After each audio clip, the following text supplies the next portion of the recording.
So, for today is magluluto tayo ng isda.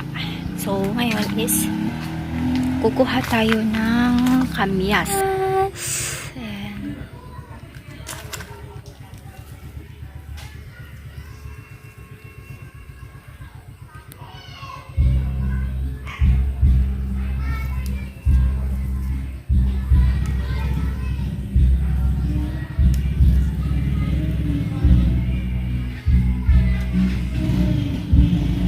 Welcome to my YouTube channel! So, for today is magluluto ngayon tayo ng ating ulam ngayong tanghalian. So, meron tayong inhandang yun dito. Ayan. So, ito ang aking iluluto ngayon sa aming tanghalian. Ito ang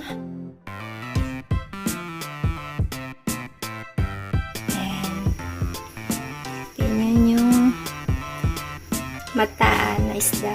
And then, ito naman ang aking mga rekado. Ang dahon ng kamote. Ayan.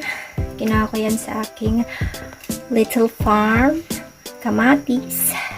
Mahilig sarap para sumarap. Luya and syempre yung asin. Ayan. So, it's time to cook, guys. Ayan. Kumukulo na ang aking sabaw. Ayan, pinaghalo-halo ko na siya. Ayan. So, ready nang lagyan ng ating fish. Ayan. So, dito ang ating fish. Ayan. So, ilagay na natin ang ating fish. Tumukulo na siya.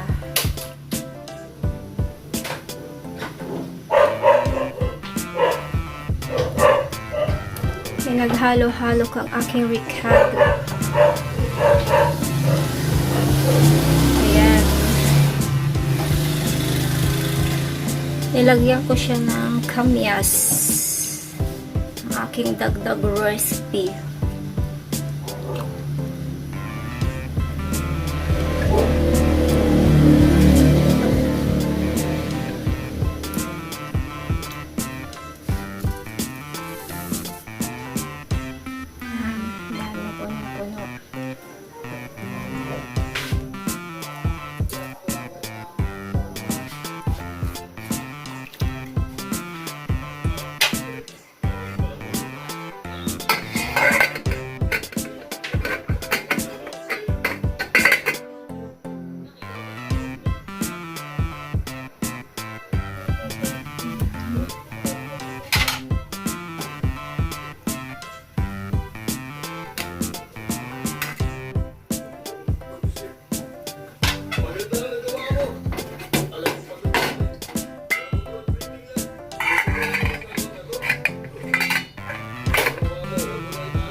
So, titikman na natin ang ating nilutong kinamyasan na isda.